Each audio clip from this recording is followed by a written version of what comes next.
जी तो कोऑर्डिनेशन जो है जो पहले जयपुर ले जाई जाती थी कोई भी बातचीत की, तो अब थोड़ा सा उसके अंदर टाइमिंग में थोड़ा सुधार जी है। हाँ बिल्कुल। तो डीएनए के पर्पज़ से आप पूछना चाह रहे जी हैं? जी बिल्कुल, अभी डीएनए डिवीज़न हमारा 1 जुलाई से जो है वो प्रारंभ हो चुका है और हमने प्रकरण प्राप्त करने शुरू कर दिए हैं।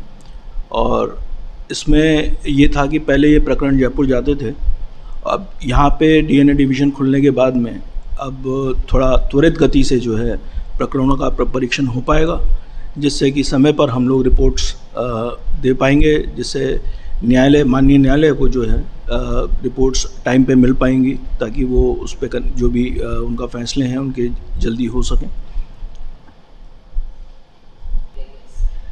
परिवर्तन वही है कि जो भी एक तो प्रकरण जो पहले जयपुर जाते थे वो प्रकरण अब जब बीकानेर के प्रकरण जयपुर जाएंगे, अब तो वहाँ क्या है पेंडेंसी भी बढ़ती है। तो उसमें ये होता है कि जितना ज़्यादा समय लगेगा तो साक्ष्यों के रिजल्ट्स आने में थोड़ी सी परेशानी आ जाती है। लेकिन अब अगर यहाँ पे शुरू हो गया है तो उससे प्रकरण जो है वो वहाँ का जो लोड है वो कंपैरेटिवली कम हो जाएगा और इधर जो है हमारे पास हम तुरंत उसको प्रकरणों को कर पाएंगे, जिससे हमें अच्छे रिजल्ट्स मिल सकते हैं और समय पर रिपोर्ट जो है हम डिलीवर कर सकते हैं। सर जयपुर के बाद ये सबसे बड़ी जो है विधि विज्ञान यहाँ पे केवल डीएनए नहीं, शुरू में हमारे पास में 5 लैब्स थी यहाँ पे पहले, जिसमें बायोलॉजी, सीरोलॉजी, फिज़िक्स, बैलिस्टिक्स और टॉक्सिकोलॉजी लैब थी। अभी फरवरी वर्ष 2025 में हमने यहाँ पे केमिस्ट्री लैब भी खोल दी, जिसमें कि ये एनडीपीएस एक्ट और भांग, अफीम, गांजे के जो भी केसेस आते हैं वो, ट्रैप के केसेस और इसके अलावा जो अज्ञात रसायन वगैरह होते हैं उनके परीक्षण यहाँ पे शुरू हो गए हैं। और अब रिसेंटली हमने 1 जुलाई से जो है डीएनए अनुभाग भी खोल दिया है। तो इस प्रकार हमारे पास में 7 अनुभाग जो है यहाँ पे कार्यरत है। तो देखा जाता है जैसे क्राइम है जो अलग तरीके से बढ़ता जा रहा है, जी। वो बहुत से तरीके हो चुके हैं, चाहे जिस प्रकार से बर्फ का चाकू बनाकर मार दिया या फिर कुछ नशीला पदार्थ मिलाकर जी, जी। कोई दूसरा बता दिया, जिससे क्या एग्रेशन को ना पता चल सके।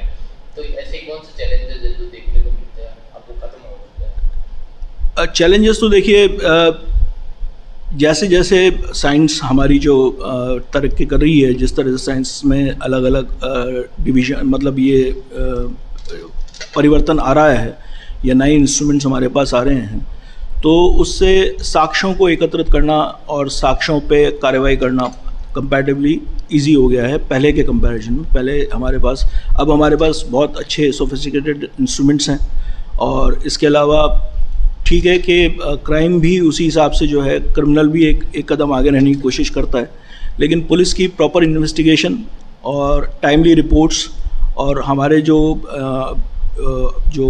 अधिकारी हैं, जो कर्मचारी जो काम कर रहे हैं, वैज्ञानिक जो काम कर रहे हैं, वो अच्छे ट्रेंड लोग होने की वजह से हम पूरी कोशिश करते हैं कि जितना मैक्सिमम हमें साक्ष्य मिल पाए हम उसको निकालने की कोशिश करते हैं।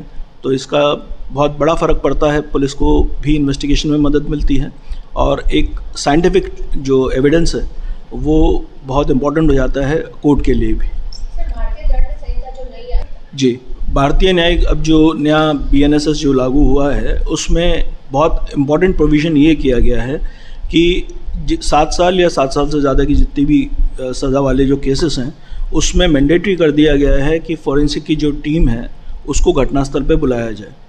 और इसके साथ ही पुलिस के साथ में भी जो हमारा सामंजस्य है, अब लगभग हमारे पास में तकरीबन हर प्रकार के केसों में पुलिस फॉरेंसिक की टीम जो है वो बुलाती है और वहाँ से साक्ष्य एकत्रित करने के लिए टीम जाती है। तो सही प्रकार से जो साक्ष्य होते हैं, जो एक्यूरेट एविडेंस होते हैं, वो हमारी टीम वहाँ से कलेक्ट करवाती है पुलिस के द्वारा और उसकी वजह से जो है क्राइम को इन्वेस्टिगेट करने में पुलिस को मदद अच्छी मिलती है।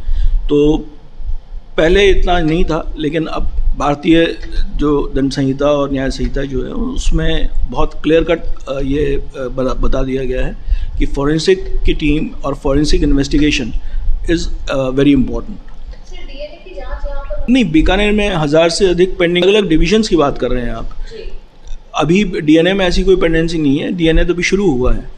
और आपने दूसरा सवाल पूछा क्या था कि दूसरे संभागों के, हाँ जी, और जो जिले हैं उनके जो केसेस हैं वो यहीं पर आएंगे नहीं जी नहीं, जाने की आप- नहीं ऐसा नहीं है। बीकानेर संभाग के ही केसेस यहाँ पे बीकानेर में आएंगे।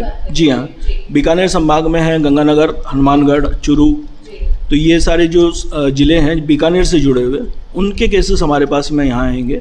और जोधपुर के जोधपुर जा रहे हैं, और इसके अलावा जो अजमेर के हैं वो अजमेर ज़िले के पूरे संभाग के जो केसेस हैं वो अजमेर जा रहे हैं। तो ऐसा नहीं है कि सारे ही केसेस यहाँ पे आए हैं।